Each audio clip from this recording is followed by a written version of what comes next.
Hi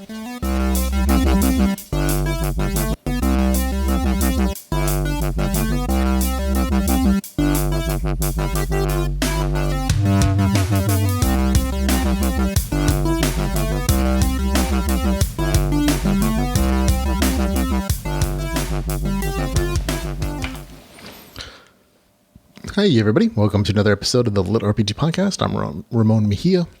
I'm here to bring you the latest LitRPG news, reviews, and of course author interviews. This week I have 3 new reviews for you folks at home, and all good. I'll spoil it right now. They're all entertaining stories to varying degrees, so it's a good reading week this week. Out of those 3 reviews, we're going to have Reality Benders, book number 6, called Aces High. Also reviewing this week for Beheadings and a Funeral, the 9th book in the Good Guy series, and Janus and the Prince, the Nightmares of Alamir, book number 2. This one's a little bit older than the other ones, but had some extra time. Put it on the list this week, so happy with it though. Before we get into any LitRPG news though, we're going to of course go into LitRPG news.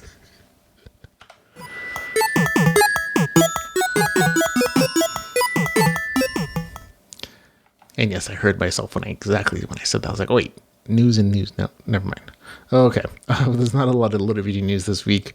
The most interesting one for me, at least, is probably the cover reveal from Raymond Johnson for his collaborative story in the Viridian Gate Online series called Spider's Bite, Web of Wars, book number 1. It's a really nice cover, I gotta say.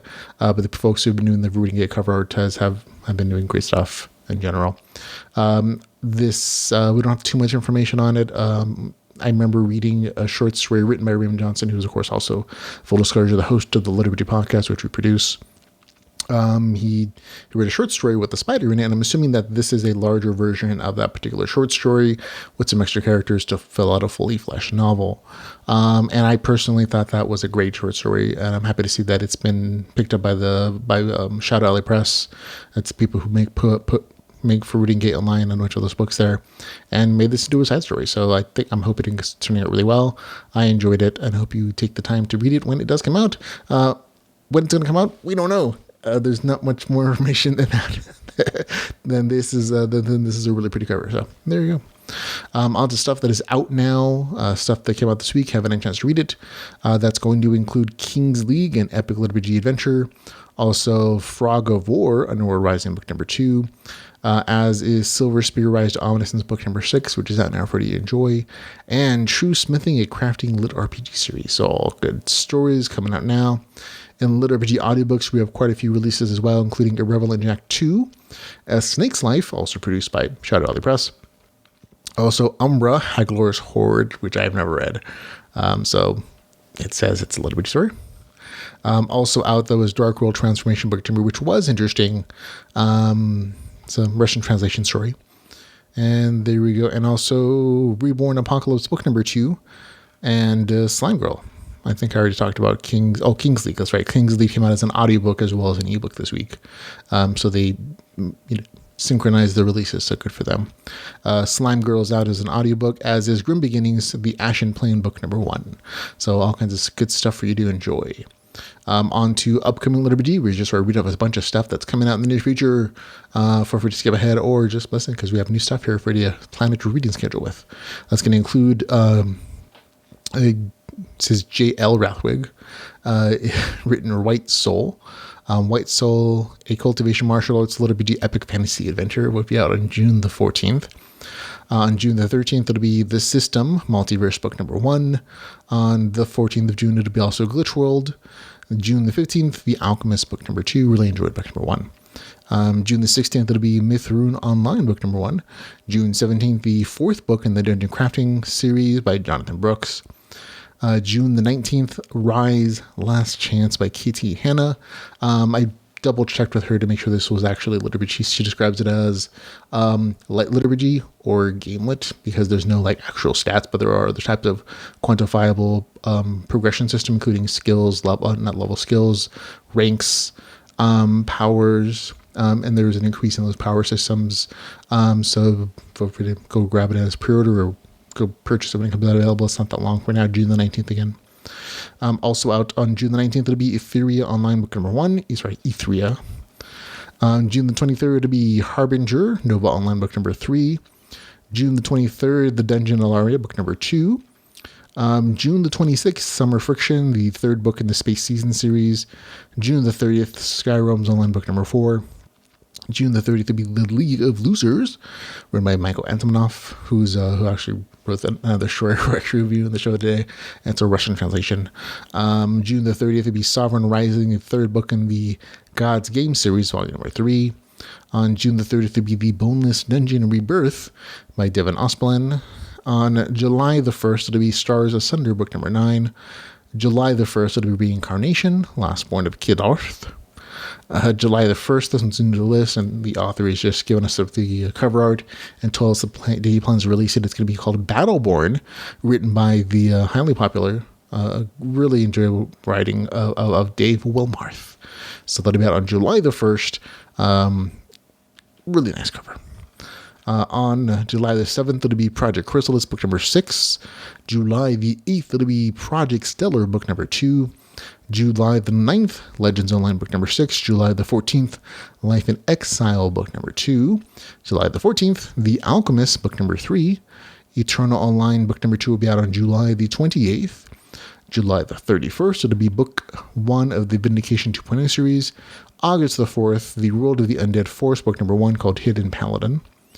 August the 8th, the Bad Guy series, book number 4, War with the Posers. August the 11th, the Heavenly Throne, book number 2. August the 18th, Intellectium. August the 27th, another Russian translation story called The Small Unit Tactics. September the 9th, Dungeon Wars. October the 7th, City of Goblins in the System. October the 26th, Underdog, book number 4. So that's all the stuff I know that's coming in the near future. You can plan ahead multiple months, whether it's your publishing schedule or your reading schedule. And there we go, folks. On to new releases and reviews.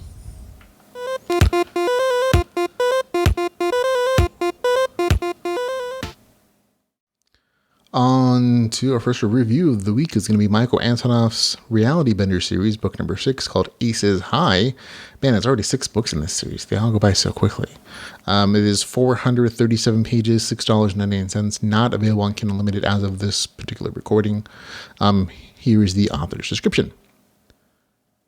To be on a starship that's just sustained serious damage in a space battle, including losing its thrusters, and find yourself in a totally different galaxy. You might think that would be cause for great panic or the very least despondency, right? Not at all.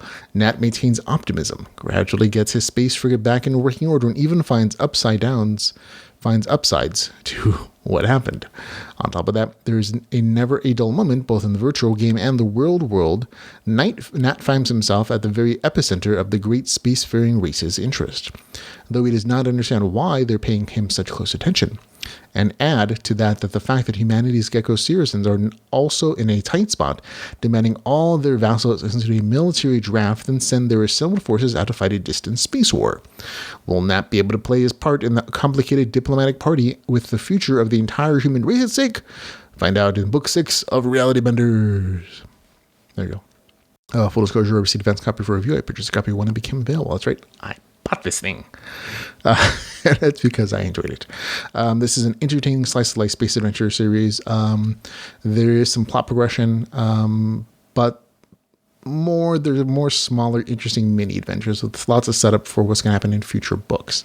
This definitely feels like a kind of a like hardcore slice of life space adventure story. There is level and class progression stuff that's happening here and skills that are incorporated. But the big draw is always going to be the space adventure stuff at this point in the series. There's still some storylines that impact the real world, but it's more incorporated with the game world and how time is running out for Earth to try to become almost independent from the influences of the various alien races around them, and how that's complicating our main characters, our hero's life, Nat. There is some combat in the story, but again, it's not as much as in the last book or as I'm anticipating in the future book and the next book in the series. There's a lot more politics and faction stuff, but again, it's all kind of set up for future conflicts. Overall, it's a fun story. that's set up. It's really just setting up some really big, huge battles for the next book, and that's what a lot of the story is. It's still very interesting. I had a good time with it. It's not my favorite in the series, but it was still good, very solid. It's 7.5 out of 10, which is like real. It's a middle of the road, like super solid, good story. Nothing super outstanding, just very entertaining. If you like the other books in the series, you're going to enjoy this one as well, especially if you're a fan of space opera and space adventures. For me, again, that's a score of 7.5 out of 10. That's Aces High Reality Benders book number 6 with a score of 7.5 out of 10. And next up we have Four Beheadings and a Funeral, the Good Guys series, book number 9. 9 books in the series already. Written by Eric Ugland. It is 398 pages, $4.99. It is available on Kindle Unlimited. Here's the author's description. We joined Montana recently returned from an impromptu study abroad trip, a bit wiser, a bit broader in perspective, and a lot freaked out by the once dead person who's currently in his bedroom. Possible zombie sightings aside, he's finally ready to take his job as Duke seriously. Just in time to. Not only are the politics of the capital rapidly closing on Montana's Little Valley holding, but there are also goblins to negotiate with. Plus, the cult threatening to take the lives of its citizens, Montana will have to pull off the impossible. Walk amongst the highest level of Voldrani society to influence world politics and slaughter a few goblins in the process. Four Beheadings and a Funeral is a wild romp of town-building LitRPG. Pre-order it today. Well, the pre-order's part should really have been deleted. It's been out for a little bit now. There is a little more town building in this particular novel than there have been in others. Some town building, there's a lot of town theorizing on the building side of things. Some less implementation. This is another entertaining slice of life story from the author. But again, remember with slice of life, you don't always get a lot of plot advancements. You just get these nice adventures you're following the main character on. And that's kind of what this is. If you're expecting like huge plot developments, it's not going to happen in this particular book. Excuse me. I would say the novel has quite a bit of bite without ruining things for anybody. But a lot of the story revolves around dealing with some small adventures in the meantime, and then returning to like the larger city establishment that he visited in the past and following up adventures and events there. Good action adventure. I think that's probably the biggest draw for a lot of the fans, and there are a ton of fans. Like this novel just dropped almost like on Amazon Top 100 as soon as it came out, and it's been hanging around there for a while since it's been published, because people really enjoy the action adventure of this story. It's very entertaining. The RPG progression is solid in the story.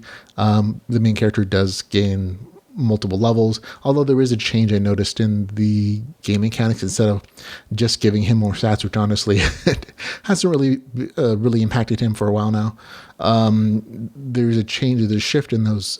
Instead of getting stats, he's getting abilities. I think that's a different way of kind of mixing up the game mechanics and giving him different powers and abilities to do. So I'm for it. It just I would have really appreciated seeing why that happened. Like a solid explanation instead of just like, here you go, this is different. Still, fun story. Had a good time with it. It's nice to see the character Yuri return.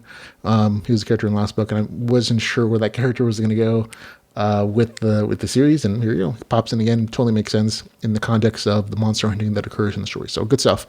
Overall, good read. Score 7.6 out of 10. That's Four Beheadings and a Funeral, the Good Guy series, book number 9, with a score of 7.6 out of 10. Okay, next up is going to be Janus and the Prince, a LitRPG Saga, The Nightmares of Alamir, book number 2, written by Naomi Oswin. It is 373 pages, $4.99. It is available on Kindle Unlimited. Here's the author's description. Cowards mock men. Idiots mock kings. But to mock a god, to stand at the precipice of paradise and damnation, and to open thy lips and denounce the divine as an ignorant existence, unworthy of their divinity. None would dare, none except him. For lip service to a deity, he is reborn as a creature whose belly scrubs the earth, reincarnating as a worm in the Manus that is Alamir. The man who spat in the face of a god turns and spits in the face of destiny. He ascends from battle and bloodshed to find favor in a witch of night just as mad, if not far madder than he. Baptized on the eve of the genocide of her people, he is bestowed the name Janus, as reborn with the power to explore the road not traveled, the power to eat his cake and have it, to split the timeline as he desires and pave his own path towards his chosen future. That chosen future awaits his bony, skeletal hands. War cometh for the defiant, war between cosmic horrors and unbesmirched apocalypse seekers and twisted messiahs, reincarnated madmen and avatars of extinction. And the man who defied God stands in the center. Hero, villain, monster, savior, king, slave, good or evil, all irrelevant when the nightmare of Alamir come midnight, wielding a dim lantern, rasping with the croaky voice as their unholy fingers rap against the door. Now tell the world, how shall you answer? That was a very interesting verse, and in its own way, it kind of trying to remind you about what this story is. And honestly, that's a problem, because when I started reading it, I did not remember either. If you haven't read book number 1, or it's been a super long time, I'm going to kind of summarize it. If you haven't, feel free to skip ahead of the review. But the first book in the series was a Remonster story. Main character is reincarnated as a monster. In this case, he starts out as a worm, and he has to kill and level up his levels until he can evolve into the next higher form, which is based upon the things that he did in that life. Like what he killed, how he killed them, what skills he got, things like that, right? And so a lot of that first book is just a remonstrance, right? It's a very entertaining story. Then as the main character finally attains his kind of skeletal form, the story expands into something a little more action adventurous, where the main character is a monster, and he's dealing with other monsters, and they're trying to take on the humans, and there's a whole storyline there. And starting in the beginning of this book, you kind of start out with the main character kind of at the peak of his OPness, on his overpoweredness from the end of book number 1. And then very quickly there's sort of a recap, but what I told you is basically better than what happened in the first 8%. But it took me a little while just to think about, what are these things that this is telling me? I can't remember the exact context of the story, one, because the first book came out so long ago, and also I read so many books in between. So it took me a good little while to try to just recall all the events of book number 1 and the power sets and why I was interested. But once I did, I was like, oh, that's right, I'm totally on board with this, and I had a really good time. I really did. But some people may not be willing to give it the effort if they can't recall what happened. But trust me, it makes sense. Power through the beginning a little bit, and you hopefully recall the things you liked about the story. For me, the main character, the thing I really enjoyed is just the fact that the main character is super willing to cheat, super willing to use any exploit he finds in the game mechanics to become powerful and to accomplish his goals. And he has the unique ability to split time so that he can explore and do things he wouldn't necessarily if his life was surely on the line. And essentially uses really well used exploit to gain extra power and loot and experience points and whatever else. And that was the aspect of the story that I recall enjoying the most, and it comes back in the story. In this particular second book in the series, there's not as much of the remonster stuff where the monster is evolving into species or new monster types. So there's a little bit of it, but it's not like the focus of the story anymore as it was in book number 1 necessarily. Instead, there's just more straightforward action adventure, a little more plotted events, I think, a little bit. But again, most of the story is really just slice of life. Follow this character, he does a bunch of stuff, has some fights, does some interesting things to accomplish his goal. In this case, the big huge goal is Earth is in trouble and it's going to be threatened, and so this guy has to try to save it by challenging the gods themselves. And so it's a really big plot I love, this can hopefully fill 2, 3, 4 more books in his attempt to gain this much power. But the big draw again is that he's using his abilities intelligently, to literally cheat and exploit the system any way he can to try to fight these higher powers. And so he's still overpowered relatively because of his abilities, but there are more challenges for him. There are more threats. There are things happening. I will warn you that there's a lot of cursing here, a lot of penis jokes, a lot of adult jokes and sex jokes in the story. So if that bothers you, don't read this. But again, it's adult humor, but it's not, it's adult stuff, but it's still entertaining. There's action adventure. There is a bit of a cliffhanger at the end of the story, which I was like, oh, I was like, well, okay, I guess. Still entertaining, had a good time with it. Overall, a fun story with an overpowered main character. Score of 7.4 to 10. Janus and the Prince, a LitRPG Saga, The Nightmares of Alamir, book number 2, with the score 7.4 out of 10. Okay, folks, so that is it. We're done with this show. Thank you very much for listening, for watching, for hanging out. Remember that you can follow us on Twitter, Facebook, YouTube, Patreon, and our website, LitRPGPodcast.com. We'll put up all the reviews for the show. You have a nice long back history of things you can read and older books we have for video reviews or for episodes of the podcast where you can hang out. We also have links in the show notes for Facebook groups where LitRPG authors and writers and readers all come together and have a good time and talk and chat and have memes. It's a fun community. Remember, if you want to support the podcast in any way, shape, or form, you can find all the ways to do so at litrpgpodcast.com/support. And again, thank you for hanging out with me this week, ladies and gentlemen. Until we can hang out again, remember to go read some lit RPG.